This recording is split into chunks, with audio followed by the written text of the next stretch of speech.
Fáilte roimh go fáil míis Gaeilge. Welcome back to Let's Learn Irish. Level A1, topic an lei, Rannóg Cineálacha Bia agus ag Éisteacht bheith Éisteacht. Level A1, topic 9, section 2, different types of food and drink, focusing on listening. Agus le múna, conas cineálacha éagsúla bia agus ana nu. How to name different types of food and drink. Beg an bhilneog cineálacha bia agus uair den gníomhaíoch seo, so you'll need the handout types of food and drink for this activity. The link to the handouts is in the description box below. Bailey, meals. Rachamid siar óclór de bhéalta a clúdaíoch dopach sé an síl le húil. Breakfasta,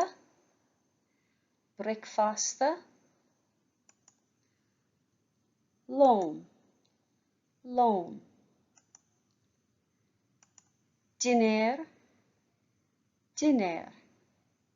so loam, lunch, breakfasta, breakfast, dinner. And a Bailey, meals, ceir é sin, what is it? Breakfasta, loam, dinner.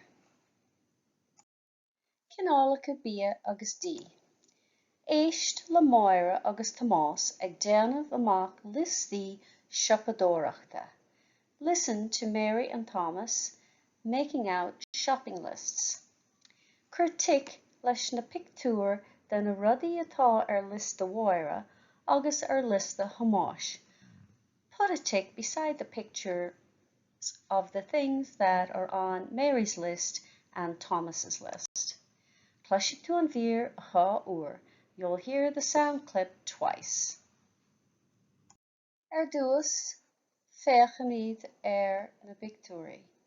So an chéad ceann, arán,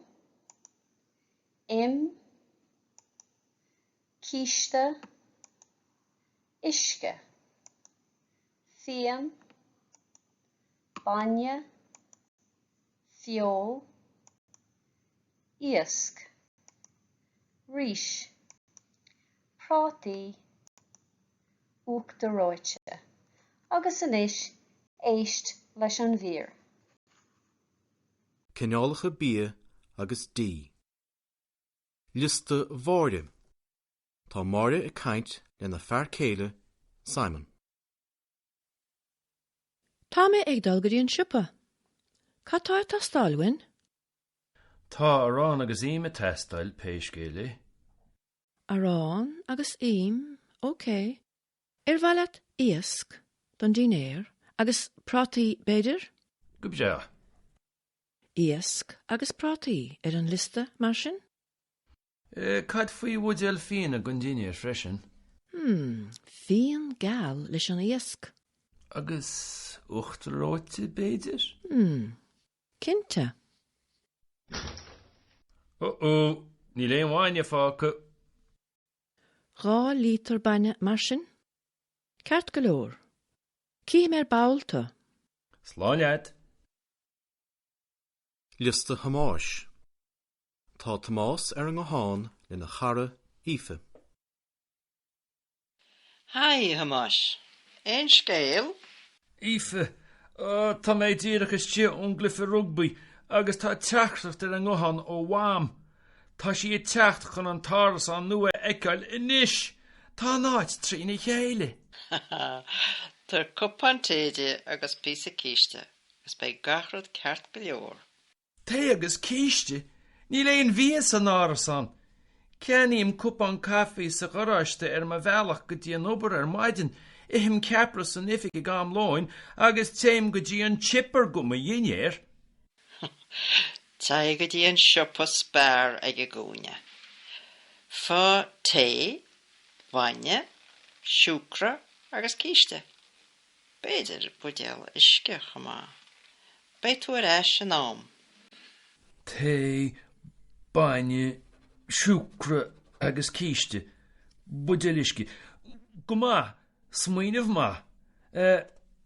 Bhaile dul go dtí an pizzeria nua sin go daine ar an nocht. An smuoine ar fad. Feice mé thu ag a 8 mar sin. Aber hello le do bham. Slán go fóil? Ó, híarna, sin ní ag doras hána féin. Cineálacha Bia agus dí. Lista bháire. Tá máire i caint lena fear céile Simon. Tá mé ag dul go dtíon siopa. Catá tastáilhain? Tá arán agus ime testáil péiscéile. Arán agus im, OK. Bhaile iasc don dinéir agus prátaí beidir? Go bja. Iasc agus prátaí ar an lista mar sin? Cad faoi bhuidéal fianna go daine ar freisin. Bhíon gal leis an iasc. Agus uachtaráte beidir? Cinnte. Ní léon bhaine fáca. 2 lítar baine mar sin? Ceart go leor. Cím ar báilta.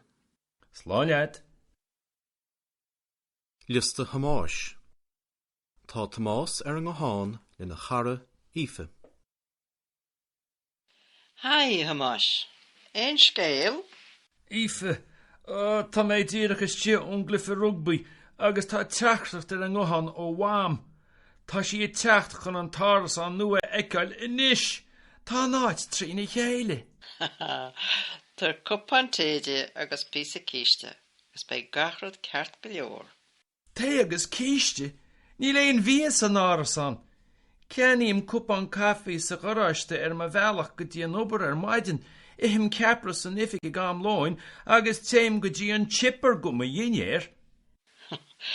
Tá go dtí an siopa spár ag a gúine. Fá té, bhaine, siúcra agus cíiste. Beidir buidéal isce chumá. Beidh tú ar ais an am.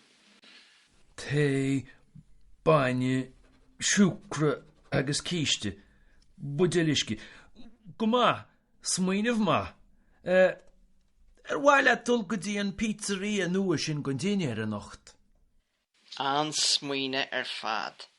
Feice mé thu ag a 8 mar sin. Aber hello le do bham. Slán go fóil? Ó, híarna, sin ní ag doras hána féin. Anish, Rachani tríd an script le chéile, and now we'll go through the script together. List the Moira, Moira's list. Scéalaí, the storyteller, tá Moira a caint lena fear céile Simon. Moira is talking to her husband Simon. Moira, tá mé ag dul go dtí an siopa, cad atá ag teastáil uainn. I'm going to the store. What do we need? Simon, tá arán agus im ag teastáil péiscéile. So we need bread and butter, anyhow, or at any rate. Moira, arán agus im, OK. Bhaile iasc don dinéir agus prátaí beidir? Bread and butter, OK. Would you like fish for dinner and potatoes maybe? Simon, go brá. Great, fine. Moira, iasc agus prátaí ar an lista mar sin. Fish and potatoes on the list so. Simon, cad faoi bhuidéal fianna don dinéir freisin? What about a bottle of wine for dinner as well? Moira, fian gal leis an iasc. White wine with the fish. Simon, agus uachtaráte beidir. And ice cream maybe. Cinnte. Certainly. Simon, os glíonn sé an Crisneoir, He opens the refrigerator. Oh no, níl aon bhainne fágtha. There's no milk left. Moira, 2 lítir bainne mar sin. Ceart go leor, chiigh mé ar ball thu. 2 liters of milk so. Okay, I'll see you later. Slán leat. Goodbye. Lista Hamosh. Thomas's list or Thomas's list. And Scaley, the storyteller, tá Thomas ar an ngochan lena chara Aoife. Thomas is on the phone with his friend Aoife. Aoife, hi a Hamosh, ain't Scale. Hi Thomas, any news? Thomas, agus é búrtha faoi bhrú. He's worried and under pressure. Aoife, tá mé díreach istigh ó chluiche rugby agus tá teachtareacht ar an ngocháin ó Wam. Tá si ag teacht chun an tárasán nua a eicáil inis. Tá an áit trína chéile. So, Aoife, tá mé díreach istigh ón glutha rugby. I'm just in from a rugby game. Agus tá teachtareacht ar an ngocháin ó Wam, and there's a message on the phone from Mammy, or Mam. Tá si ag teacht chun an tárasán nua a eicáil inis. She's coming to see the new apartment now. Tá an áit trína chéile. The place is upside down. Aoife ag gáire, laughing. Túr cupán téide agus píosa císte agus beidh gach rud ceart go leor. Give her a cup of tea and a piece of cake and everything will be fine. Tomás, té agus císte, tea and cake, níl aon bhíos san árasán. There's no food in the apartment. Ceannaíonn cupán cafe sa chóráiste ar mo bhealach go dtí an obair ar Waidin. Ihan ceapara san ifig ag amlón agus téim go dtí an chipper do mo dhinnéir. So we'll break it down. Ceannaíonn cupán cafe sa chóráiste. I buy a cup of coffee in the garage ar mo bhealach go dtí an obair on my way to work ar maidin in the morning. Ihan ceapara san ifig ag amlón. I eat a sandwich in the office at lunchtime. Agus téim go dtí an chipper do mo dhinnéir, and I go to the chipper for my dinner. Aoife go géal cháireach. Aoife laughing. Té go dtí an siopa spar ag an gúine. Go to the spar shop on the corner. Fáil té, bainne, siúcra agus císte. Get tea, milk, sugar and cake. Beidir, buidéal uisce chomá. Maybe a bottle of water also. By tú arash in you'll be back in time. Tomás. Closamhairc scríomh a féin agus é a caint. We hear him writing while he's talking. Té, bainne, siúcra agus císte. Tea, milk, sugar and cake. Buidéal uisce, a bottle of water, goma, good. Suíomh ma, a good idea. Ar bhaile leat dul go dtí an pizzeria nua sin don dinner a nacht? Would you like to go to the new pizzeria for dinner tonight? Aoife, an suíomh ar fad, a great idea. Fehi mehu ag a hochta chlog mar sin. I'll see you at 8 o'clock so. Aber hello le de Wam. Say hello to your mam. Slán go fóil. Bye for now. Closamhairc cligín an doras ag búla. We hear the doorbell ringing. Tomás, a hiarna shinny ag an doras hana féin. Oh my goodness, that's her at the door already. Agus anis na fragri, and now the answers. List the wire. Arán, im, buidéal fianna, bainne, iasc, agus prátaí, agus uach do roite. List the hamáis, císte, buidéal isce, agus bainne. Cad eile nach bhfuil ar an lista a scríomh Tomás a síos? What else is not on the list that Tomás wrote down? Té, siúcra. Éist arís leis an gcóid fuaime. An sin lé an sleacht amach os ord. Cineálacha Bia agus Lista bháide. Tá máire I caint lena fear céile, Simon. Tá mé ag dul go dtí an siopa. Catáir tá stáilhain? Tá arán agus ime testáil péis Gaeilge. Arán agus im, OK. Bhaileat iasc don dinéir agus prátaí beidir? Go bja. Iasc agus prátaí ar an lista mar sin? Cad faoi bhuidéil fianna gon daine freisin. Bhíon gal leis an iasc. Agus uachtaráte beidir? Cinnte. Ní léon bhaine fáca. 2 lítar baine mar sin? Ceart go leor. Cíim ar báilta. Sláinead. Lista Hamáis. Tá Tomás ar an gháin lena chara Aoife. Hai, Hamas. Ein scéal? Aoife, tá méid díreachas tí unglyfa rugby agus tá teachtacht ar an gcóhan ó bham. Tá sí teacht chun an táras an nua eiceil inis. Tá náid trína chéile. Tar cupán téide agus písa cíiste, agus bei gachrad ceart go leor. Té agus cíiste, ní léon víos an áras an.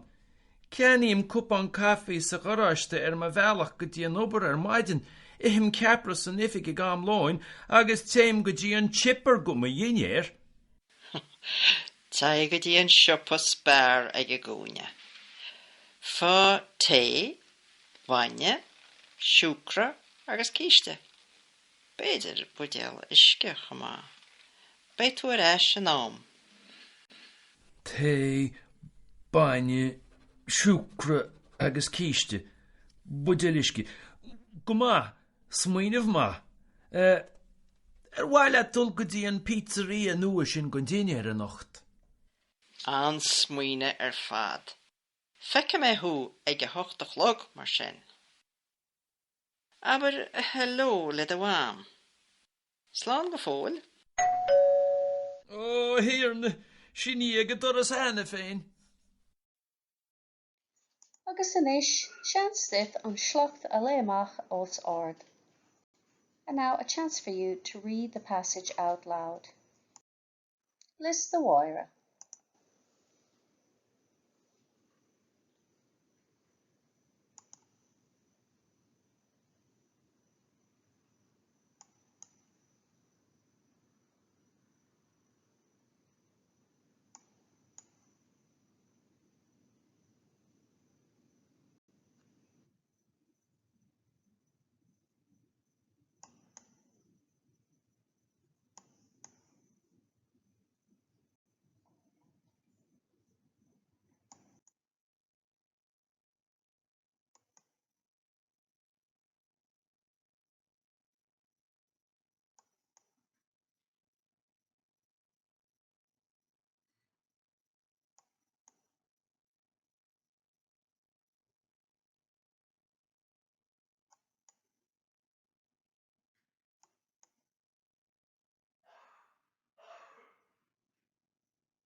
Breakfasta.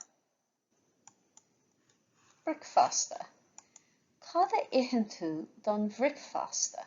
What do you eat for breakfast? Cada ihintu don breakfasta. Repeat after me. Cada ihintu don breakfasta. Cada ihintu don breakfasta. Breakfasta. Cada ihintu don breakfasta. What do you eat for breakfast? Of. Of. Say it after me. Of. Of. Bagoon. Bagoon. Bacon. Bagoon. Aran dun. Aran dun. Aran dun. Ishbeen. Ishbeen. A sausage. Ishbeenie. Sausages. Ishbeenie. Toaster. Toaster. Toaster. Su orashta. Orange juice. Su orashta. Su orashta. Putog. Pudding. Black and white pudding. Putog. Putog. Kaloga hour. Kaloga hour. Cornflakes. Aran bon. Aran bon. Su orashta. Of. On of. Kaloga hour. Putog. On futog. Aran bon. On taran bon. Aran down. On taran down. Toaster. On toaster. Ishbeen. On tishbeen. Bagoon. On bagoon.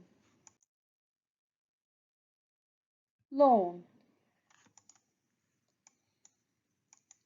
Cada ihintu don loan. What do you eat for lunch? Cada ihintu don loan. Abre, say it. Cada ihintu don loan. Cada ihintu don loan. Milshog. Dessert. Milshog. Milshog. Salad turkey. Fruit salad. Salad turkey. Salad turkey. Turkey. Fruit. Turkey. Onra. Soup. Onra. Onra. Loan. Cada ihintu don loan. Onra. Antanra. Milshog. On vilshog. Turkey. Salad turkey. Dinner. Dinner. Cada ihintu don dinner. What do you eat for dinner? Dinner. Cada ihintu don dinner. Cada ihintu don dinner. Chicken roasta. Roast chicken. Chicken roasta.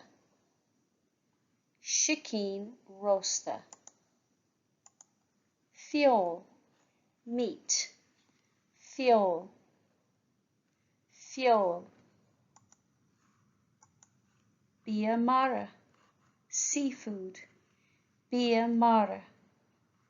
Bia mara. Glossary. Vegetables. Glossary. Glossary. Isk. Fish. Isk. Isk. Agus an lista, the list, bia mara, fiol, iasc, sicín rosta, glasrí, an bia mara, an iol, an tiasc, an sicín rosta, an glasra. So the seafood, the meat, the fish, the roast chicken, the vegetable. And on the right hand side you can see the nouns that are feminine take a chevu or an H after the article on. The nouns that start with a vowel that are masculine take the T hyphen. So it's a good way to learn your vocabulary with the article so that you know whether they're masculine or feminine. Cupán té, a cup of tea. Cupán té. Café, coffee. Café, cupán café, a cup of coffee. Cupán café. Bainne, milk. Bainne, bainne. Gline bainne, a glass of milk. Gline bainne, gline bainne. Sucre, sucre, sugar. Sucre, sucre. Spúnóg amháin, 1 spoon. Spúnóg amháin. Dhá spúnóg, 2 spoons. Dhá spúnóg, 2 spoons. 3 spúnóg, 3 spoons. 3 spúnóg. So how many spoons of sugar do you take in your tea?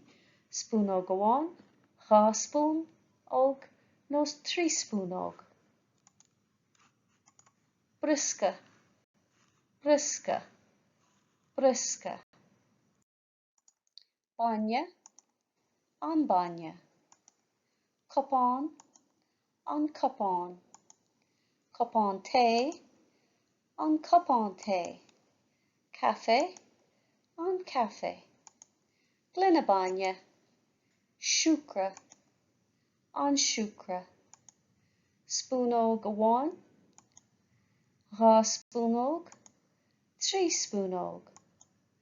Briske, an briske. Beag an bhfuilleog Cineálacha Bia agus Bailey uait an gníomhaíocht seo. You need the handout Bailey Meals for this activity. Bailey Meals. Féach na Cineálacha Bailey agsúla híos. Look at the different types of meals below. Dús, scríomh na Cineálacha Bia a itir agus na Cineálacha a altar I the hiarthúchais. First, write the different types of food that's eaten and the different types of drink that is drunk in your native country. Curceist the fortnéir faoin na hiarthúchais agus an sin le chéile scríomhaigh síos na Cineálacha Bia a itir agus na Cineálacha a altar in Éireann. Ask your partner about their home country or native country, and then together write down the different types of food that's eaten and drinks that are drunk in Ireland. Máltá éon óclór uait bhain úsáid as dóclór féin nó ceann de na suíomhanna híos. If you need any vocabulary, use your own dictionary or any of the websites below. Teanglan.ie, terma.ie, folklore.ie. Bhain úsáid as an bhóclór a bhaineann le deacrachtaí cumarsáide a clúdaíoch I dtopiciúil 7, scileanna agus buanna má bhíonn cabhair uait. So use the vocabulary that you learned in section or unit 7, difficulties communicating, if you need help.